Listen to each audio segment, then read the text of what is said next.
ચાલો વિદ્યાર્થી મિત્રો, આપણી ફિઝિક્સ યુટ્યુબ ચેનલમાં આપનું હાર્દિક સ્વાગત છે.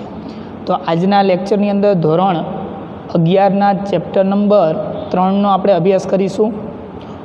તો આપણે આજ સરેરાશ પ્રવેગ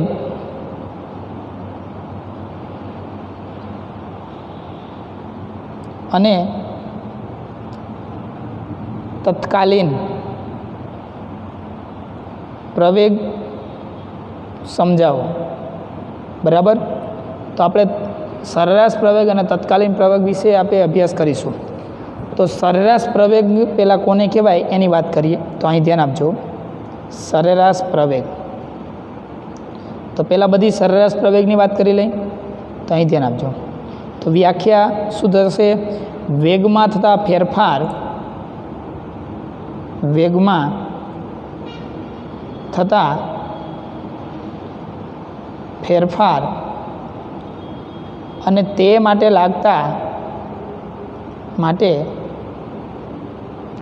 લાગતા સમયગાળાના ગુણોત્તરને શું કહેવાય? સરેરાશ પ્રવેગ કહે છે. તો હવે અહીં ધ્યાન આપજો વિદ્યાર્થી મિત્રો. સિમ્પલ અને સરળ જ છે, વ્યાખ્યા ગોખવાની જરૂર નથી. સૂત્ર હું લખી દઉં અથવા તો સૂત્ર વ્યાખ્યા ઉપરથી સૂત્ર બનાવો કે સૂત્ર ઉપરથી વ્યાખ્યા યાદ રાખો. તો આપણે આવું જ કરાય, સૂત્ર ઉપરથી વ્યાખ્યા યાદ રખાય. તો આનું સૂત્ર સરેરાશ પ્રવેગનું, સરેરાશ પ્રવેગ ઇઝ ઇક્વલ ટુ વેગમાં થતો ફેરફાર છેદમાં લાગતો સમયગાળો અથવા તો સમય. તો વિદ્યાર્થી મિત્રો સિમ્પલ થઈ ગયું કે પદાર્થના વેગમાં થતો ફેરફાર અને તે માટે લાગતા સમયગાળાના ગુણોત્તરને, અલગ ભાગાકાર છે એટલે એને ગુણોત્તર કહેવાય. તો ગુણોત્તરને શું કહેવાય? પ્રવેગ કહે છે. ચાલો, ક્લિયર થઈ ગયું? બરાબર. ચાલો, તો હવે અહીં ખાસ ધ્યાન આપજો, સમજો બરાબર. ધારો કે આપણે એવું સમજીએ, બરાબર, તો અહીં ધ્યાન આપજો કે એક વ્યક્તિ, ઉદાહરણ માટે આપણે જોઈએ કે અમદાવાદ પાસે એક વ્યક્તિ ઊભેલો છે અને એ ગતિ કરીને કંઈ આવે છે તો કે બરોડા પહોંચે છે. બરાબર. તો આપણે અહીં ધ્યાન આપો. ધારો કે અહીં જ્યારે પોતે હોય છે ત્યારે એનો વેગ, ત્યારે સમય આપણે ધારો કે T1 એટલે કે સવારના 7 વાગેલા છે. બરાબર. હવે અહીં જે વેગ છે એ આપણે V1 છે અને ત્યાંથી ગતિ કરીને જ્યારે આ બિંદુએ એટલે કે બી બિંદુએ પહોંચે છે, એટલે બરોડાએ પહોંચે છે, ત્યારે એનો વેગ V2 થઈ જાય છે. અને આપણે સમય અહીં 7 કલાક થયેલો છે, અહીં આપણે T2 બરાબર આપણે માની લઈએ કે અહીંયા 10 કલાક થયો, બરાબર, વાગેલા છે. એટલે ટોટલ સમય 3 કલાક લીધેલો છે, પણ આ 7 વાગ્યા અને અહીંયા T2 બરાબર આટલા. બરાબર. તો સમયનો ફેરફાર, તો આપણને સમય મળી ગયો. તો વ્યક્તિ અહીંથી અહીં બાઇક લઈને આવે છે તો આટલો વેગમાં ફેરફાર થયો. બરાબર. તો અહીં ધારો કે વેગ છે એ આપણે માની લઈએ કે 50 કિલોમીટરની ઝડપ છે. જ્યારે એ બરોડા પહોંચે છે ત્યારે એની ઝડપ V2 છે એ કેટલી થઈ જાય છે? તો કે એ 120 કિલોમીટર પર કલાકની ઝડપે પહોંચી જાય છે. તો આટલો વેગમાં ફેરફાર થયો. બરાબર. તો આ વેગમાં ફેરફાર થયો એના માટે જે સમય લીધેલો છે એ ગાળાને શું કહેવામાં આવે છે? પ્રવેગ કહેવામાં આવે છે. ચાલો, ક્લિયર થઈ ગયું? તો સિમ્પલ છે. તો આને લખવું હોય તો શું લખી શકાશે? જોવો જોઈએ. પ્રવેગમાં થતો ફેરફાર અહીં મેળવવો હોય તો સરેરાશ પ્રવેગ છે, એટલે એને આવી રીતનું સરેરાશને આવી રીતે દર્શાવાય. તો આપણે આગળ ભણી ગયા. અથવા તો આને આવી રીતે દર્શાવે, A બાર વડે દર્શાવાય. પ્રવેગને ઇંગ્લિશમાં એસેલેરેશન કહેવાય, એટલે એને સ્મોલ a વડે દર્શાવવામાં આવે છે. કેના વડે દર્શાવાય? સ્મોલ a વડે. તો અંતિમ વેગ માઇનસ પ્રારંભિક વેગ, બરાબર, ધ્યાન આપજો, છેદમાં એના માટે લાગતો સમય, અંતિમ સમય માઇનસ પ્રારંભિક સમય. ચાલો, ક્લિયર? તો અહીં ધ્યાન આપજો. અંતિમ વેગ, તો અહીં બરોડા પાસે અહીંથી ચાલુ કર્યો, અંતિમ આ થાય, બરોડાએ પહોંચ્યો, અમદાવાદથી ચાલુ કર્યું તો બરોડા પહોંચ્યો. તો અંતિમ વેગ કેટલો હતો? તો કે અહીંયા આપણે વેગને V2 કહી દઈએ. બરાબર, સૂત્ર મેળવવા માટે. અને અહીં વેગને શું કહી દઈએ? પ્રારંભિક વેગ V1, અંતિમ સમય T2 અને અહીં શું થઈ જશે? T1. ચાલો, ક્લિયર? તો આને આવી રીતે લખાય, ફેરફાર છે, તફાવત, તો ડેલ્ટા વડે દર્શાવે તો ડેલ્ટા વીના છેદમાં ડેલ્ટા ટી. ક્લિયર થઈ ગયું? કમ્પ્લેટ. ચાલો, તો આ સરેરાશ પ્રવેગનું સૂત્ર થઈ ગયું. તો સરેરાશ પ્રવેગનું સૂત્ર આપણે આ યાદ રાખો તોય ચાલે, આ રાખો તોય ચાલે અને આ લખો તોય ચાલે, પણ આપણે આ યાદ રાખવાનું, ડેલ્ટા વીના છેદમાં ડેલ્ટા ટી. તો હવે એનો એકમ લખવો હોય તો એકમ, તો સરેરાશ પ્રવેગનો એકમ શું થશે જોવો જોઈએ. આ મીટર પર સેકન્ડ તો હતો જ, તો વેગનો એકમ શું થાય? મીટર પર સેકન્ડ. છેદમાં સમયનો એકમ શું થશે? સેકન્ડ. તો અંશનો છેદ ક્યાં આવે? છેદમાં. તો શું થશે? મીટરના છેદમાં સેકન્ડનો સ્ક્વેર.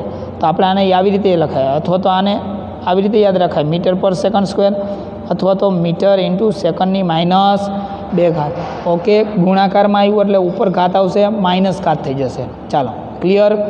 ખબર પડે? ચાલો, એનું પારિમાણિક સૂત્ર લખવું હોય તો પાસું એટલે પારિમાણિક સૂત્ર, તો મીટર એટલે શું થઈ જશે જોવો જોઈએ? L1 બરાબર. સેકન્ડ એટલે શું થઈ જશે? સમય, તો T-2. તો આને વ્યવસ્થિત લખો તો શું લખાય? M0 L1 T-2. ગોખવાનું નથી, બનાવવાના છે સૂત્ર. બરાબર. ચાલો, ક્લિયર થઈ ગયું. હવે નેક્સ્ટ આપણે આગળ વધીએ. હવે સરેરાશ પ્રવેગ છે એ કેવી રાશિ છે? તો પ્રવેગ છે, સરેરાશ પ્રવેગ હોય કે તત્કાલીન પ્રવેગ હોય, પ્રવેગ છે એ કેવી રાશિ? સદિશ રાશિ. તો યાદ રાખજો, સદિશ રાશિ છે. કેવી રાશિ છે? સદિશ રાશિ છે. તો તેની દિશા કઈ બાજુ હોય? સદિશ રાશિ હોય એટલે દિશા હોય. બરાબર. તેની દિશા યાદ રાખજો, MCQમાં પૂછાય. તેની દિશા વેગમાં થતા ફેરફારની દિશામાં હોય છે. અહીં મેં ખાલી સદિશ રાશિ લખ્યું, પણ કોણ સદિશ રાશિ? એટલે સરેરાશ પ્રવેગ, કારણ કે આ બધી વાત કરી છે કોની વાત કરી છે? પ્રવેગની. ચાલો, ક્લિયર થઈ ગયું? ખબર પડે? ચાલો, હવે નેક્સ્ટ આપણે આગળ વધીએ. તો સદિશ રાશિ છે અને એની દિશા વેગમાં થતા ફેરફારની દિશામાં હોય. ચાલો, હવે આપણે પ્રવેગનું મૂલ્ય મેળવવું હોય તો એક તો આ સૂત્રથી મેળવી શકાય. બીજું તો વેગ વિરુદ્ધ સમયના આલેખ હોય, વેગ વિરુદ્ધ, જેમ આપણે એક્સ વિરુદ્ધ ટીનો આલેખ હોય તો વેગ મળી શકાય. વેગ વિરુદ્ધ ટીનો આલેખ હોય, વેગ વિરુદ્ધ ટીનો આલેખ. બરાબર. આલેખમાં શું મેળવવાથી? ઢાળ મેળવવાથી કેનું મૂલ્ય મળે છે? પ્રવેગનું મૂલ્ય. તો આ MCQ છે, હું તમને વારંવાર આ પ્રશ્ન પૂછીશ, યાદ રાખજો. મૂલ્ય આપે છે. ચાલો, ઓકે. ક્લિયર થઈ ગયું? ખબર પડી? તો આ જે બધી વાત કરી હતી એ સરેરાશ પ્રવેગની વાત કરી હતી. હવે આપણે જે વાત કરવાની છે તત્કાલીન પ્રવેગ. ચાલો, તો અહીં ધ્યાન આપજો, તત્કાલીન પ્રવેગની વાત કરીએ. તત્કાલીન પ્રવેગ. ચાલો, તો તત્કાલીન પ્રવેગ કોને કહેવાય એની વાત કરીએ. ચાલો, અહીં ધ્યાન આપજો. તો વિદ્યાર્થી મિત્રો, સરેરાશ વેગ અને આપણે આગળ ભણ્યા સરેરાશ વેગના તત્કાલીન વેગ, તો બંને વચ્ચે ડિફરન્સ શું હતો? સરેરાશ વેગ એ સંપૂર્ણ ઘટના દરમિયાનની માહિતી આપે છે. બરાબર. કોઈ ઇન્સ્ટન્ટ પોઈન્ટ પાસે માહિતી નથી આપતો. એવી જ રીતે તત્કાલીન પ્રવેગ અને સરેરાશ પ્રવેગમાં એ જ ડિફરન્સ છે. આ સમગ્ર ઘટના એટલે કે અમદાવાદથી બરોડા ટોટલ વચ્ચેની વેગના તફાવત ફેરફારની વાત કરે છે. બરાબર. જ્યારે તત્કાલીન પ્રવેગ છે જે તે બિંદુ માટેની વાત કરે છે, સમગ્ર ઘટના માટેની વાત કરતો નથી. ચાલો, ક્લિયર થઈ ગયું? ખબર પડે? ચાલો, તો અહીં ખાસ ધ્યાન આપજો. તો તત્કાલીન પ્રવેગનું સૂત્ર, તો તત્કાલીન પ્રવેગનું સૂત્ર આવું થશે. તો જોવો જોઈએ, તત્કાલીન પ્રવેગને ખાલી એ વડે દર્શાવાય અને એને આપણે દર્શાવવું હોય તો શું થશે? Limit delta t tends to 0. અહીં શું થશે? Delta v by delta t, અથવા તો આને શું લખાય? dv બાય શું થશે? dt. આ તત્કાલીન પ્રવેગનું સૂત્ર થઈ ગયું. કોનું સૂત્ર થઈ ગયું? તત્કાલીન પ્રવેગ. ઘણી બધી વખત આને આમેય લખાય, d બાય dt ના d બાય dt એમનામ જ. જો જે v એટલે શું કહેવાય? વેગ. વેગને બીજી રીતે લખવું હોય તો શું લખાય? dx by dt. આવું આપણે આગળ ભણી ગયા. ચાલો, તો આનું આવું થઈ જશે. જો જે d2x બાય શું થશે? dt². તો આ ધ્યાન રાખજો, આ કોનું છે? પ્રવેગનું સૂત્ર છે. તો આને આપવાથી આપણને ખબર પડે પ્રવેગ મેળવવો હોય તો વેગનું કેટલી વાર? એકવાર વિકલન કરો. તો આને સંજ્ઞા સ્વરૂપે આવી રીતે દર્શાવાય અને આને આમેય દર્શાવાય, એક્સના કેટલી વખત? 2 વાર વિકલન. તો આપણે આવું ભણી ગયા, બરાબર.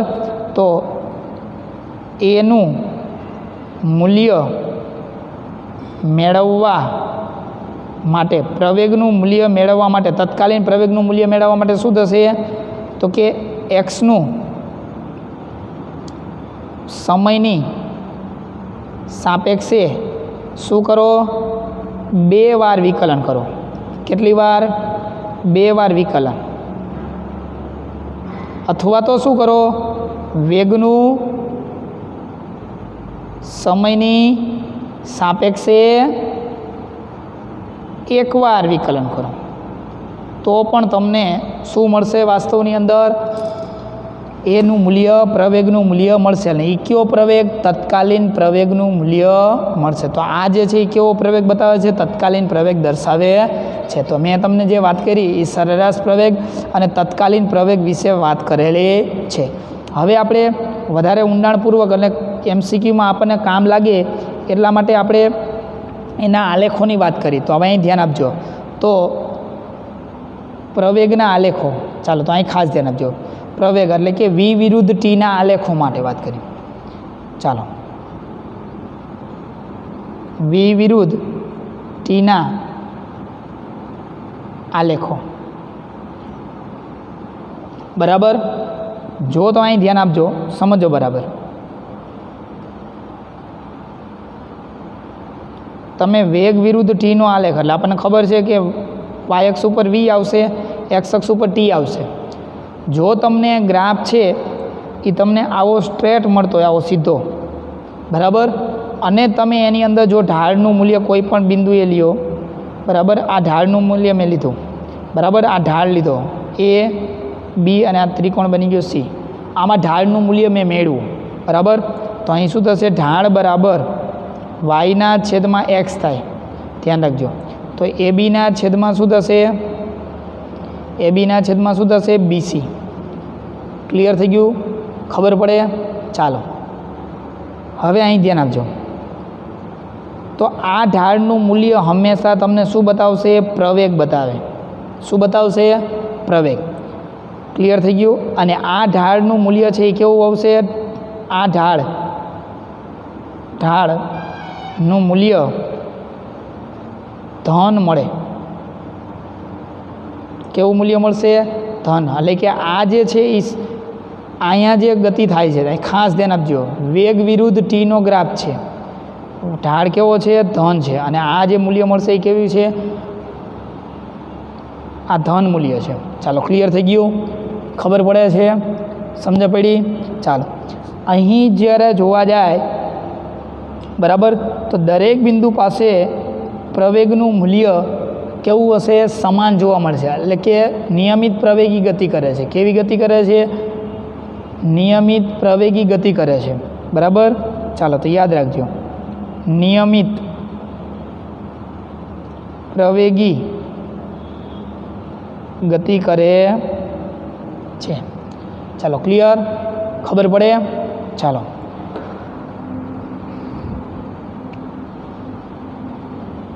ઢાળનું મૂલ્ય તમે અહીં લેશો, અહીં લ્યો, લગભગ બિંદુએ કેવું જોવા મળશે? સમાન જોવા મળે છે. ચાલો, હવે નેક્સ્ટ આપણે આગળ વધીએ. ધારો કે હું આવો ગ્રાફ લઉં, એટલે કે તમારી પાસે આવો ગ્રાફ હોય ઉતરતા ક્રમમાં. ચાલો, ઓકે. તો આમાં ઢાળનું મૂલ્ય કેવું મળશે? હવે ઢાળ હું બતાવતો નથી, બરાબર, ડાયરેક્ટ જ લખશું. ખબર પડી ગઈ આપણને. ઢાળનું મૂલ્ય લેતા એક V વિરુદ્ધ Tના આલેખમાં ઢાળનું મૂલ્ય લેતા શું મળે? પ્રવેગ મળે. તો આમાં ઢાળ કેવો મળશે? ઋણ મળે, બરાબર. તો આ છે એ નિયમિત પ્રવેગી ગતિ છે, પણ એનું વેગનું મૂલ્ય પ્રતિપ્રવેગી ગતિ કરે છે. આ પ્રવેગી ગતિ કહેવાય. અને આ કેવી કહેવાય? પ્રતિપ્રવેગી. નિયમિત ખરી, બરાબર. આ એ નિયમિત પ્રવેગી ગતિ કહેવાય. નિયમિત પ્રવેગી ગતિ કરે છે તેમ કહેવાય. એટલે કે આના પ્રવેગમાં વધારો થાય છે, જ્યારે આના પ્રવેગમાં શું થાય છે? ઘટાડો જોવા મળે છે. ચાલો, ક્લિયર થઈ ગયું? હવે અહીં ધ્યાન આપજો.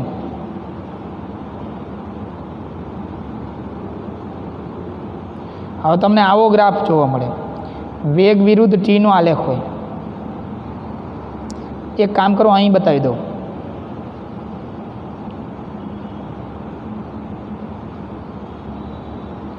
વેગ વિરુદ્ધ ટીનો આ ગ્રાફ છે અને તમને આલેખ આવો સુરેખ મળે છે. ચાલો ક્લિયર થઈ ગયો. તો હવે આનો ઢાળ છે, આનો તમે ઢાળ લેશો બરાબર, તો કેવો મળશે? 0 મળશે, કારણ કે રેખા સીધી છે એટલે ઢાળ નથી. તો ઢાળ કેવો છે? 0. તો ઢાળ 0 છે એટલે એનો મતલબ શું થયો કે એનો પ્રવેગ કેવો છે? 0 છે. એટલે કે પ્રવેગી ગતિ કરતો નથી, એટલે કે નિયમિત વેગી ગતિ કરે છે. કેવી? અચળ વેગી ગતિ કરે છે. અચળ વેગી ગતિ કરે છે. તો અહીં ધ્યાન આપજો, અહીંયા પ્રવેગ વધે છે, અહીં પ્રવેગ ઘટે છે અને અહીં પ્રવેગ કેવું છે? 0 છે. ચાલો ક્લિયર થઈ ગયું, ખબર પડે છે? ચાલો તો યાદ રાખજો, અચળ વેગી ગતિ કહેવાય, પ્રવેગી ગતિ નહીં, અચળ વેગી. કારણ કે વેગ 0 તો અચળ વેગી ગતિ કહેવામાં આવે છે. ચાલો ક્લિયર. હવે અહીં ધ્યાન આપજો, હવે આપણે પ્રવેગ માટે એક્સ વિરુદ્ધ ટીના ગ્રાફ જોઈએ. એક્સ વિરુદ્ધ ટીના આલેખો. તો એક્સ વિરુદ્ધ ટીના આલેખોની અંદર શું થાય? તો એમાં આપણને અલગ અલગ આલેખ જોવા મળે. તો આને થોડાક સમજવા આપણને માટે ડિફિકલ્ટ પડે, એટલે આપણે યાદ રાખજો આને. ચાલો, તો આવી રીતનો જો ગ્રાફ હોય બરાબર, વક્ર આવી રીતનો ઉપરની તરફ જતો હોય, તો આનો પ્રવેગ કેવો છે? એ ધન હોય. પ્રવેગ કેવો હોય? ધન હોય. ચાલો નેક્સ્ટ, એક્સ વિરુદ્ધ ટીનો ગ્રાફ છે, પણ જો વક્ર આવી રીતનો નીચેની તરફ જતો હોય બરાબર, તો આ એનું મૂલ્ય કેવું છે? ઋણ છે. તો ધ્યાન રાખજો, અહીં આકાર બદલાય છે. જો અહીં આલેખ બદલાણો એટલે આકાર બધા બદલાઈ ગયા. આ એક્સ વિરુદ્ધ ટીનો ગ્રાફ છે. આ કોનો છે? એક્સ વિરુદ્ધ ટીના છે. આ વેગ વિરુદ્ધ ટીના હતા. ચાલો હવે નેક્સ્ટ, અહીં શું થશે? એક્સ વિરુદ્ધ ટીનો આલેખ. હવે મારે આને આ સ્વરૂપે રજૂઆત કરવી હોય, પણ એક્સ વિરુદ્ધ ટીનો ગ્રાફને આ રજૂઆત કરી, તો આનો આલેખ આવો આવે. તો આમાં પ્રવેગનું મૂલ્ય કેવું છે? 0 છે. ચાલો ક્લિયર. તો આમાં પ્રવેગ કેવો કહેવાય? ઋણ છે. આમાં પ્રવેગ કેવો કહેવાય? ધન છે. અને આમાં પ્રવેગ કેવો છે? 0 છે. ચાલો ક્લિયર, ખબર પડે? કમ્પ્લેટ. હાલો હવે અહીં ધ્યાન આપજો, થોડીક બેઝિક માહિતી મેળવી લે. હવે ધારો કે આ ગ્રાફ છે, આ ગ્રાફની અંદર તમે જો અહીં ક્ષેત્રફળ ધ્યાનમાં લ્યો, ધારો કે આ ગ્રાફ વડે અહીં ક્ષેત્રફળ કવર થયું આટલું, હું અહીં આલેખ દોરું, એટલે કે આટલું ઘેરાનું ક્ષેત્રફળ.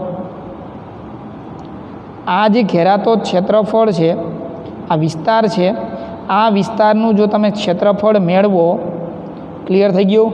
એમ બધા આલેખની અંદર બરાબર, તો ક્ષેત્રફળ મેળવો, તો આ ક્ષેત્રફળ વેગ વિરુદ્ધ ટીના આલેખની અંદર ઘેરાતું ક્ષેત્રફળ એ શું બતાવે છે? જે તે સમયનું પદાર્થનું શું બતાવે? સ્થાનાંતર બતાવે. તો યાદ રાખજો, આનું ક્ષેત્રફળ વેગ વિરુદ્ધ ટીનો, અહીં લખી દઉં છું, વેગ વિરુદ્ધ ટીના આલેખમાં ઘેરાતા વિસ્તારનું ક્ષેત્રફળનું મૂલ્ય, કેનું મૂલ્ય આપે છે? ક્ષેત્રફળનું મૂલ્ય કોનું મૂલ્ય આપે? સ્થાનાંતરનું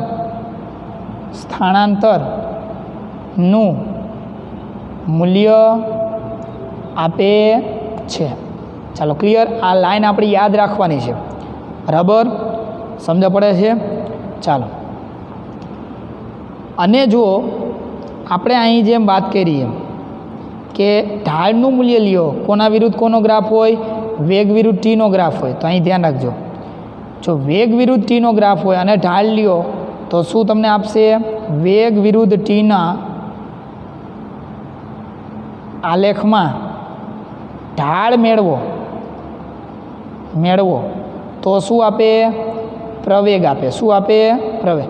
બે ગ્રાફ હરખા જ છે વેગ વિરુદ્ધ ટીના, પણ વેગ વિરુદ્ધ ટીના આલેખ હોય અને એમાં તમે જુઓ ક્ષેત્રફળ મેળવો તો શું બતાવે? સ્થાનાંતર, અંતર બતાવે. જ્યારે તમે આલેખ વેગ વિરુદ્ધ ટીનો આલેખ હોય ને એમાં જો ઢાળ મેળવો તો તમને શું બતાવે? પ્રવેગ બતાવે છે અથવા તો પ્રવેગ આપે. ક્લિયર થઈ ગયું? ખબર પડી? તો આ એની બેઝિક માહિતી હતી, બરાબર. પ્રવેગ, સરેરાશ પ્રવેગ અને તત્કાલીન પ્રવેગ. તો આપણે આ વસ્તુ શું કરવાનું છે? યાદ રાખવાનો છે. ચાલો, કમ્પ્લેટ ક્લિયર થઈ ગયું. ચાલો, હવે અહીં ધ્યાન આપજો. જો જે થોડીક બીજી ઇન્ફોર્મેશન આપણે મેળવી લઈએ. અહીં ધ્યાન આપજો. હવે અહીં ધ્યાન આપજો. તો હું અહીં કોષ્ટક બનાવું છું, બરાબર. આલેખોના પ્રકાર,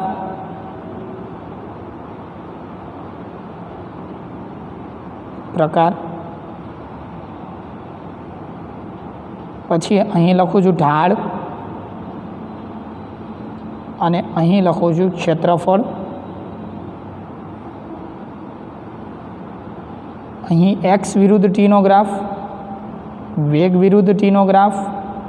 એટલે આ કોષ્ટક યાદ રાખો એટલે આ તમને બધી વસ્તુની ખબર પડે, માહિતી આપે. તો આપણે આઈએમપી નહીં પણ મોસ્ટ આઈએમપી, બરાબર. ચાલો, તો અહીં ધ્યાન આપજો. હવે જો તમે એક્સ વિરુદ્ધ ટીનો ગ્રાફ હોય અને એમાં તમે ઢાળ મેળવો, એટલે આપણને ખબર છે કે વેગ ઇઝ ઇક્વલ ટુ શું થાય? dx by dt. હવે વિકલન એટલે એક પ્રકારનું શું થાય? ઢાળ જ થયું કહેવાય, બરાબર. તો યાદ રાખજો. તો શું આપે? વેગ આપે. શું આપશે? વેગનું મૂલ્ય આપે, અથવા તો ઝડપે કહી શકાય, બરાબર. વેગ અથવા તો શું કહેવાય? ઝડપ બતાવશે. પછી જ્યારે ક્ષેત્રફળ લેશો તમે, તો પહેલાં ઢાળની વાત કરી. વેગ વિરુદ્ધ ટીનો ગ્રાફ છે, બરાબર. અને એની અંદર જો તમે ઢાળ લ્યો, બરાબર, તો ઢાળ જો તમે એમાં લેશો તો આપણને ખબર જ છે કે શું થશે? dv by dt. હવે dv બાય dt એટલે તમને શું મળ્યો કહેવાય? પ્રવેગ મળ્યો કહેવાય. તો અહીં શું મળશે? પ્રવેગ મળશે, બરાબર. ચાલો, અને જો તમે પ્રવેગ વિરુદ્ધ ટીનો ગ્રાફ હોય અને એમાં તમે ઢાળ લ્યો તો કશું મળે નહીં, કશું ન મળે. ચાલો, ક્લિયર. પછી એક્સ વિરુદ્ધ ટીનો ગ્રાફ હોય અને તમે ક્ષેત્રફળ મેળવો તો કશું ન મળે. તો આ વસ્તુ યાદ રાખજો.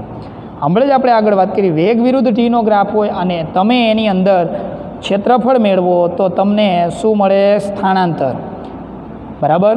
તો અને અથવા તો શું કહી શકાય? અંતર પણ મળી શકે. ચાલો, ક્લિયર. હવે નેક્સ્ટ આપણે આગળ ધ્યાન આપો, બરાબર. હવે એ વિરુદ્ધ ટીનો ગ્રાફ હોય અને એની અંદર તમે ક્ષેત્રફળ લ્યો તો તમને એની અંદર શું મળે? તો અહીં ખાસ ધ્યાન આપજો. તો તમને એની અંદર વેગનું મૂલ્ય મળે, બરાબર. વેગનું મૂલ્ય મળે. શું મળશે? વેગનું મૂલ્ય મળે. ક્લિયર થઈ ગયું? ખબર પડી ગઈ? ચાલો, તો આવી રીતે છે. ઓકે, ચાલો. તો આટલું આપણે યાદ રાખવાનું છે. આટલું તમે યાદ રાખી લેશો એટલે ખબર પડે. તો અહીં જરીક ધ્યાન આપો. ઢાળ મેળવો એટલે આગળની રાશિ મળતી જાય. જો એક્સ વિરુદ્ધ ટીનો આ ગ્રાફ છે તો વેગ મળે, વેગ વિરુદ્ધ ટીનો ગ્રાફ છે તો પ્રવેગ મળે, અને એમાં કશું ના મળે. આમ ક્ષેત્રફળમાં ઊંધું, આમ પાછળની રાશિ બતાવે છે, બરાબર. વેગ વિરુદ્ધ ટીનો છે તો સ્થાનાંતર મળે, એ વિરુદ્ધ ટીનો છે તો વેગ મળે. ક્લિયર થઈ ગયું? ઓકે, તો આટલું તમારે કમ્પ્લીટ પાકું કરી નાખવાનું છે. ચાલો, તો આ બધી વસ્તુ આઈએમપી વસ્તુ છે. હવે નેક્સ્ટ ટોપિકની અંદર અચળ પ્રવેગી ગતિના સમીકરણો આપણે ધ્યાનમાં લેશું. અહીં સુધી અત્યારે રાખીએ. Okay, thank you.